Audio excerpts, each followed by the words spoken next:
We are ये कौन से नंबर की है? 10th, ये 10th यूनिट है. We are moving with the 10th unit which is dietary manage. अब देखो, पहले हमने ऐसी डिसीजेस पढ़ी जो न्यूट्रिशन की वजह से कॉज हो रही हैं. अब ऐसी चीजें जो नॉन न्यूट्रिशनल ओरिजिन है पर उनका डाइटरी मैनेजमेंट देख रहे हैं. ठीक है, थोड़ा अब आपको इंटरेस्टिंग लगने लगा होगा, है ना. सो हाँ, पहले तो मैं डर गई थी इस वाली से, DNH2 से. अब मजा आ रहा है. लाइक डोंट जज a book by its cover. Anyways, disease जो है जीआई, देखो डिसीज किसकी देख रहे हैं, जीआई ट्रैक की. तो सबसे पहले इसमें कैसे हमें यहाँ पे क्या होता है, फाइबर रेस्ट्रिक्टेड डाइट देनी. Disease of the gastro intestinal tract देखें तो यहाँ पे हमें क्या करना है, फाइबर रेस्ट्रिक्टेड डाइट देनी है. ठीक है, अब ये कहाँ पर यूज होना है, एसोफेगाइटिस. जल्दी से मुझे इसका मतलब बताओ. अभी मैंने आप लोगों को सिखाया है कैसे पता करना है. मैम वो गुड. गैस्ट्राइटिस, मैम पेट की स्वेलिंग. Peptic ulcer. मैम पहले वाला क्या था? ईसोफेगस, जो कैनाल होती है ना, जो माउथ को और स्टमक को जोड़ती है. जब हम खाते हैं इसोफेगस, उसकी इन्फ्लेमेशन. Food pipe. ठीक है, फूड पाइप की इन्फ्लेमेशन. फिर ये पेट की हो गई. कैसे ये मैम यूरिन से रिलेटेड होगा कुछ? पैप्टिक कैसे बोल रही, यूरिन से रिलेटेड होगा ये बताओ पहले मुझे. नहीं गलत बोल दिया. ठीक है, अल्सर मतलब छाले, और पैप्टिक मतलब पेट में ही अल्सर हो जाता है, उसको पैप्टिक अल्सर्स बोलते हैं. ठीक है, पेट में अल्सर होना, हाँ, पैप्टिक अल्सर्स कहलाते हैं. फिर ईसोफेगियल रिफ्लेक्स. अब ईसोफेगियल रिफ्लेक्सेस मतलब जो हमारा ईसोफेगस है ना, इसमें कॉन्ट्रेक्शन बहुत बढ़ गए, तो इसकी वजह से क्या होगा, जो हम खाना अंदर लेंगे वो बाहर आ जाएगा, जैसे वॉमिटिंग के टाइम पे होती है ये चीज. ठीक है, तो इन चीजों पे हम फाइबर को रेस्ट्रिक्ट कर देंगे. अब आप लोग थोड़ा सोचो कि why we are restricting fibre diet in gastrointestinal tract. Ma'am heaviness होती है ना, हैवी होती है हमारी फाइबर डाइट. तो हाँ, रिच फाइबर होती है, और पानी को वो सोख लेती है. नहीं, वो तो प्रोटीन कर रहा था ना अभी. जो आप बोल रहे हो ना, सही, थोड़ा सा सही डायरेक्शन में जा रहे हो कि ये चीजें होती है. ऊपर से होता क्या है ना, जब हमारी बॉडी में फाइबर जाता है ना, तो फाइबर्स में जो बैक्टीरिया ना, वो उस पर क्या करते हैं, जो हमारी बॉडी के गट बैक्टीरिया होते हैं, जब वो उस पर काम करते हैं तो गैस वगैरह रिलीज होती है. इसकी वजह से बॉबल मूवमेंट और बॉबल गैस वगैरह होती है ना, ये सब. जैसे आपने कुछ खाया ना, एक चीज इससे नोटिस करना, ककड़ी वगैरह हम खाते हैं ना, खीरा, तो उसके बाद ना वो आती है. हम क्यों मना करते हैं हाई फाइबर डाइट के लिए, और ऐसा नहीं हमेशा के लिए, कुछ टाइम के लिए मना करते हैं. ठीक है, क्लियर हुआ? यस. देन फीचर्स की बात करते हैं. क्या क्या फीचर्स हैं, तो सॉफ्ट ब्लांड फूड देना है, स्मॉल फ्रीक्वेंट मील्स देनी है, लो फाइबर देना है, spicy, fried, very hot, cold food को अवॉइड करना है, एल्कोहल अवॉइड करना है, कैफीन अवॉइड करना है, और एसिडिक फूड अवॉइड करना है. हाई प्रोटीन देना है अगर रिक्वायर्ड हो तो. ठीक है, अब फूड क्या क्या दे सकते हो, मिल्क दे सकते हो, पर इसमें कैफीन और एसिडिक अवॉइड करना है, ये तो सब जगह ही लिख दें हम. हाँ, ये लिख सकते हो, बिल्कुल लिख सकते हो. अच्छा देखो, यहाँ पे हाई प्रोटीन इफ रिक्वायर्ड की कैटेगरी में डाले, क्योंकि देखो जैसे अपन दूध भी है ना, तो किसी को पेट खराब होता है उसको दूध नहीं देते, हैवी होता है milk. So again it is depending कि वो किस कंडीशन की बात हो रही है. ठीक है, फिर कर्ड, जैसे दूध नहीं देते पर कर्ड दिया जाता है. दूध देंगे तो हो सकता है वॉमिट हो गया, वॉमिट में क्या रिफ्लेक्ट होगा, कर्ड ही बाहर आएगा बनकर, पर जो कर्ड होता है वो दे देते हैं. ठीक है, कर्ड में ईस्ट वगैरह होते हैं. अच्छा, आपने भी रिसेंटली का केस सुना जो, एनीवे सबसे बेटर है घर का दही जमा कर खाना. आगे बढ़ते हैं, राइस, ब्रेड, खिचड़ी ये दे सकते हैं. ये ब्रेड वो वाली ब्रेड की बात नहीं हो रही, मैदा वाले ब्रेड की. आप लोग को ये पता होगा रोटी को भी ब्रेड बोला जाता है. yes. है ना.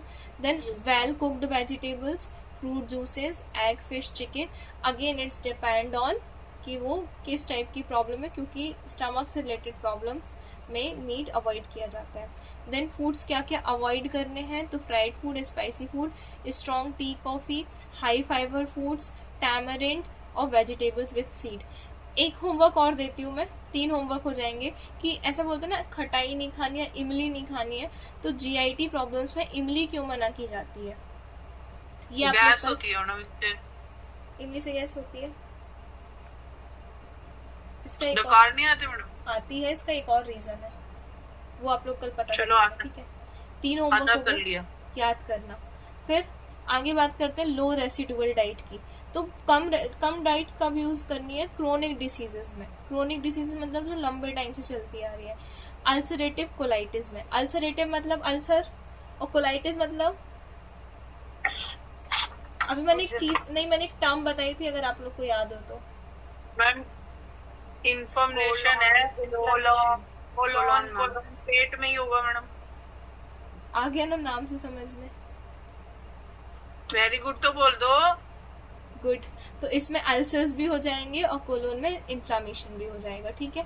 देन डाइवर्टिकुलाइटिस, कोशिश करना चाहोगे? नहीं, कुछ नहीं समझ आया, तो ड्राइवर ही समझ आ रहा है बस। ड्राइवर नहीं है, डाइवर है। देखो हाँ हाँ, मतलब वही। ये जो डाइवर्टिकुलाइसिस होता है ना, ये ऐसे समझो इसको कि इसमें ना, जैसे अब मैं आप थोड़ा सा एनाटॉमी में जाना पड़ेगा यार। देखो हमारी बॉडी में हमारी बॉडी में ना कैविटीज होती है, डिफरेंट टाइप की कैविटीज होती है, ठीक है। So we are coming with the features. Almost fibre free होती है, ठीक है। मतलब फीचर्स में क्या होगा, ऑलमोस्ट हमें फाइबर फ्री डाइट देनी है, रेसिडुअल डाइट है ना, इसमें फाइबर्स नहीं होगा, ऑलमोस्ट फ्री होगी, इजी डाइजेस्टिव होगी, लेस इंटेस्टाइनल रेसिड्यू होगा। लेस इंटेस्टाइनल रेसिड्यू मतलब क्या होगा? इसका मतलब कि जो पूप मटेरियल है वो बहुत कम बचेगा। फिर विटामिन एंड मिनरल सप्लीमेंट्स, अगर इफ प्रोलॉन्ग मतलब इसमें होंगे, अगर कंटिन्यू ज़्यादा चलता है तो विटामिन एंड मिनरल्स का भी ये अच्छा एक सप्लीमेंट सोर्स है। हाई फाइबर डाइट कब यूज़ की जाती है? कॉन्स्टिपेशन में और डाइवर्टिकुलोसिस में, ठीक है। अब देखो ऊपर क्या पड़ा है? डाइवर्टिकुलाइटिस, नीचे क्या है?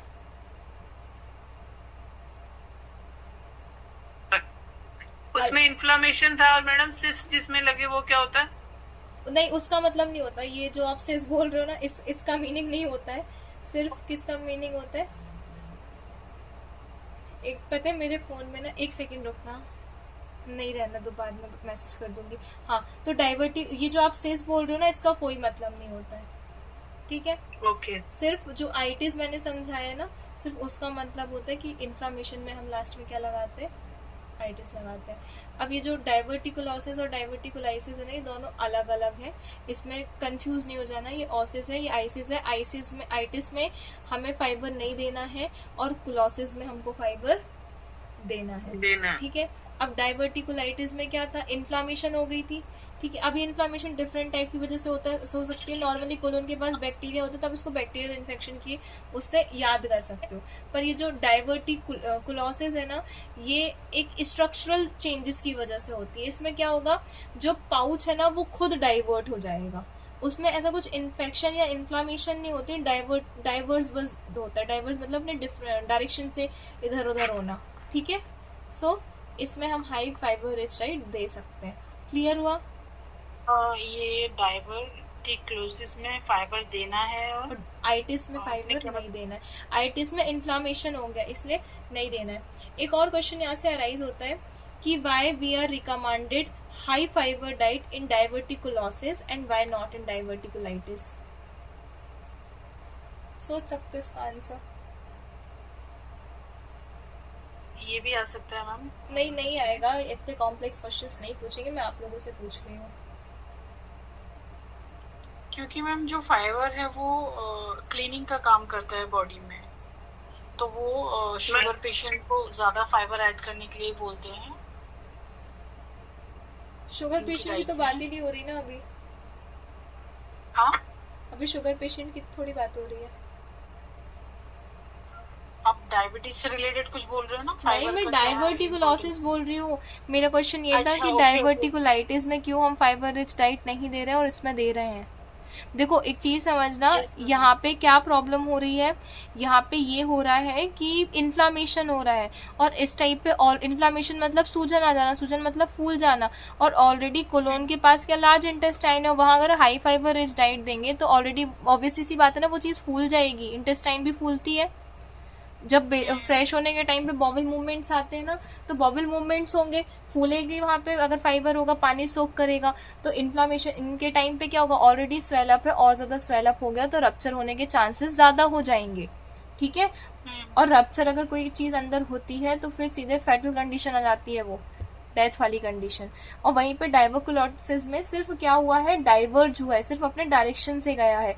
तो हाई फाइबर रिच डाइट से अगर इन्फ्लामेशन वाली कोई चीज है नहीं ना, सिर्फ वो अपने डायरेक्शन से भटका है, ये वाली चीज उसमें नहीं हुई है कि इन्फ्लामेशन हो गया है या इन्फेक्शन हो गया है या रप्चर होने के चांसेस होंगे, यहाँ ऐसा कुछ भी नहीं है। क्लियर हुआ? Yes ma'am. देन फूड्स की बात कर रहे हैं तो whole grain fruit vegetable pulses ये सब हमको देनी है। माल एब्जॉर्प्शन सिंड्रोम की बात करते हैं। माल एब्जॉर्प्शन सिंड्रोम, देखो सिंड्रोम मतलब कोई बीमारी हो जाना, ठीक है। तो डेफिनेशन देखें इसकी, तो ये क्या होता है, पुअर एब्जॉर्प्शन न्यूट्रिएंट्स का, ठीक है। माल एब्जॉर्प्शन, माल मतलब कम और एब्जॉर्प्शन मतलब पता ही है आप लोगों को, तो न्यूट्रिएंट्स का माल एब्जॉर्प्शन हो जाएगा। डाइटरी मैनेजमेंट देखें इसका, तो कैलोरी ज्यादा देनी है और प्रोटीन ज्यादा देना है। विटामिन मिनरल सप्लीमेंट ज्यादा देने, ज्यादा तो हर चीज देनी पड़ेगी क्योंकि तो एब्जॉर्ब ही नहीं हो रहा है, तो जो कुछ परसेंट एब्जॉर्ब होगा तो ज्यादा देना पड़ेगा। मीडियम चेन ट्राइग्लिसराइड्स एमसीटी देना, ये इतना जरूरी नहीं है, ये एक टाइप का सब्सटेंस होता है। देन सॉफ्ट लो फाइबर डाइट देनी है अगर डायरिया है तो, ठीक है। लैक्टोज इंटॉलरेंस की बात करें तो ऐसे लोगों को milk, ice cream, milk powder, dairy products को अवॉइड करवाना है, ठीक है। क्या क्या अलाउ कर सकते हैं, चावल, cornflour, soya, fruits, vegetables, egg and fish. Again it's depend on the meat products and the animal product depend on the dietary. अच्छा अपन सॉरी माल एब्जॉर्प्शन की बात करें, अभी मैं जीआईटी पे थी, सॉरी। तो ये सारी चीजें हम माल एब्जॉर्प्शन में दे सकते हैं, बिल्कुल दे सकते हैं। देन ग्लूटेन एंथेरोपैथी की बात करते हैं। ये जो ग्लूटेन एंटेरोपैथी होता है ये किससे रिलेटेड होता है, कॉलिक डिसीजेस से, ठीक है। कॉलिक मतलब पेट से रिलेटेड। एक और टर्म बताई थी मैंने आप लोगों को, डाइजेशन से रिलेटेड। किससे रिलेटेड? ये मैम ये वो बच्चे होते हैं ना जो ये ग्लूटेन वाली, बहुत सारे मेरी फैमिली में हैं जो आटा ही नहीं खाते। ये आप लोग जो सोच रहे हो ना, ये वो वाली चीज नहीं है। अच्छा, ये जो कॉलिक होता है ना, ये इम्यून सिस्टम से रिलेटेड होता है। ये जो ग्लूटेन आपने आटे वाली बात की ना, तो इम्यून सिस्टम से ये इसकी वजह से ना, जब बोलो ना खाते नहीं, अगर खाते तो फिर प्रॉब्लम होने लगती है उन लोगों को, तो वो ग्लूटेन की वजह से क्या होता है, इम्यून सिस्टम अफेक्ट होता है, ठीक है। ये बेसिकली सीलिया मैं आप लोगों को बहुत डीप में नहीं जाऊंगी, आप लोग को नहीं समझ में आएगा शायद, क्योंकि बहुत ही ज्यादा एनाटॉमी चीज हो जाएगी। सीलिया प्रेजेंट होते हैं बॉडी की अलग अलग लेयर्स में, तो ये उसको अफेक्ट करता है, ठीक है। Then we have to avoid the wheat. ये वर्ड का मतलब क्या है, कॉलिया? दिखा देती हूँ। इम्यून सिस्टम को इफेक्ट करता है।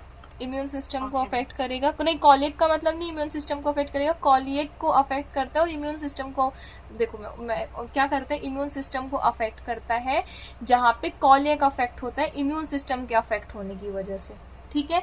तो ये इस टाइप के स्ट्रक्चर, जैसे मैंने आपको बना के दिखाया था ना, ये इस टाइप के स्ट्रक्चर्स प्रेजेंट होते हैं हमारी बॉडी की मेम्ब्रेन्स में, specially near the GIT, near the small intestine, large intestine, ठीक है। इतना क्लियर हुआ?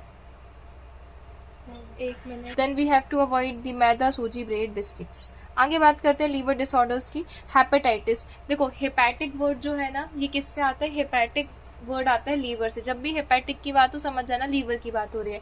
तो यहाँ पे लीवर स्वेलिंग हो जाएगी हेपेटाइटिस में। इसमें प्रोटीन ज्यादा देना है, क्योंकि अगर लीवर अफेक्ट है तो एक प्रोटीन होता है जिसको बोलते हैं एल्ब्यूमिन, ये बहुत बहुत बहुत ज्यादा इंपॉर्टेंट होता है। अगर ये बॉडी में नहीं होगा तो वाटर बैलेंस बिगड़ जाएगा, ठीक है, शॉक में चला जाएगा पेशेंट। तो ये जो एल्ब्यूमिन है ना, ये बनाता कौन है, लीवर। अगर लीवर में इन्फ्लामेशन हो जाएगा तो एल्ब्यूमिन नहीं बनेगा, एल्ब्यूमिन नहीं बनेगा तो वाटर में बहुत जो बॉडी है ना उसमें क्या देखा जाएगा, बहुत ज्यादा स्वेलिंग हो जाएगी, ठीक है, पानी का रिटेंशन हो जाएगा। तो हेपेटाइटिस में इसलिए हाई प्रोटीन डाइट दी जाती है क्योंकि लीवर ना प्रोटीन नहीं बना पाता। देन मॉडरेट फैट देना है, नॉर्मल फैट देना है और कार्बोहाइड्रेट ज्यादा देने हैं फॉर दी एनर्जी। आगे बात करते हैं क्योंकि एनर्जी अगर थोड़ी सी भी डाउन हुई तो डायरेक्टली फिर प्रोटीन से निकाली जाएगी एनर्जी, और प्रोटीन वैसे भी बॉडी में नहीं बन रहा है। फिर आगे बात करते हैं किरोसिस की। किरोसिस मतलब क्या होता है, लीवर में जब लीवर से रिलेटेड चीजें होती है ना, लाइक लीवर के सेल डैमेज होने लगते हैं तो उसको किरोसिस बोलते हैं, लीवर के सेल डैमेज होने को। तो इसमें again high protein, high carbohydrate, sodium को कम कर देना है क्योंकि ऑलरेडी प्रोटीन और सोडियम उल्टा काम करते हैं। सोडियम क्या करता है, पानी को बॉडी के बाहर फेंकता है, बॉडी के बाहर इन द सेंस जो ब्लड वेजल्स में फ्लो करती है ना, उन वेजल से बाहर फेंकता है और प्रोटीन उस पानी को वापस ले आता है। अगर जो वेजल्स में पानी नहीं रहेगा, बाहर आ जाएगा तो बॉडी की कैविटीज में भरने लगेगा, जिसको हम बोलेंगे एडिमा हो जाना, ठीक है, ये प्रोटीन वापस उठा के इसको अंदर डालता है। तो इसलिए हमें सोडियम को कम कर देना, क्योंकि ऑलरेडी प्रोटीन कम हो गया बॉडी में। और फैट जो है ये सीवियर केसेस में रेस्ट्रिक्ट कर देंगे, क्योंकि आपको पता होगा फैट का मेटाबॉलिज्म में लीवर में होता है। एक्स्ट्रा फैट खाने से फैटी लीवर हो जाता है, क्योंकि वहाँ मेटाबॉलिज्म लीवर में हो रहा है। हेपेटिक कोमा की बात करें तो अगेन ये लीवर से रिलेटेड डिसऑर्डर है। यहाँ पे प्रोटीन जो है इनिशियली बहुत कम देंगे, प्रोटीन को हम धीरे धीरे ग्रेजुअली इंक्रीज करेंगे और कार्बोहाइड्रेट ज़्यादा देंगे, फैट रिस्ट्रिक्शन यहाँ पर रखेंगे, ठीक है। आगे गॉल ब्लैडर डिसऑर्डर्स की बात करते हैं। गॉल ब्लैडर आप लोगों ने सुना होगा, गॉल ब्लैडर हमारी बॉडी में एक छोटा सा पाउच लाइक स्ट्रक्चर होता है जो कि बाइल बनाता है।